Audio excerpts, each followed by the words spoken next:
Meanwhile, the nomination of 11 members to the cabinet by President William Ruto has attracted a barrage of mixed feelings amid calls for the National Assembly to conduct due diligence during the vetting exercise.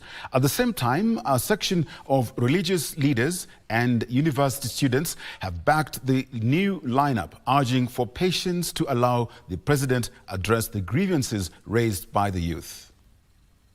Having partially named members of his reconstituted cabinet, President William Ruto is expected to transmit the names of the 11 nominees to the National Assembly for vetting and approval.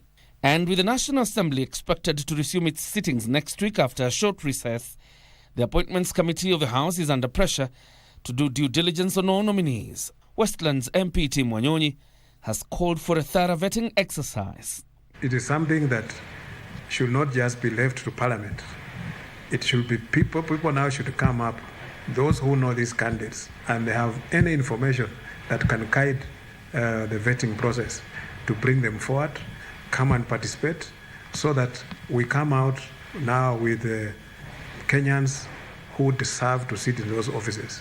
His Mandera South counterpart Haro Abdul, on the other hand, has expressed confidence that the cabinet, once fully reconstituted, will have a national outlook.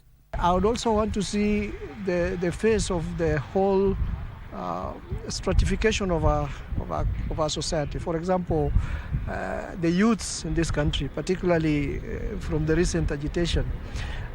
One of the biggest voice that I've heard is that the youth are saying they've had a road deal. Haro has called on protesting youth to allow the president room to address their grievances. We need to accept to open a space for dialogue so that Kenyans can talk to each other, just straight from the grassroots to the national level. Comrades, power. Comrades, power. A section of university students and religious leaders have also backed the call for calm as the president addresses the governance concerns. We believe the president will also work tirelessly to make sure that needs of many university students, jobless youths and citizens of this country are met. During this period, we ask patriotic Kenyans to remain calm and peaceful as we await the outcome of the vetting panel. We also plead with the demonstrators to take a step back and call an end to the demonstrations as their wish was granted. Additionally, they called for vigilance, pledging to continue monitoring the performance of nominated CSAs once they assume office after vetting. We believe in accountability, transparency, and the importance of competent leadership in driving our country forward.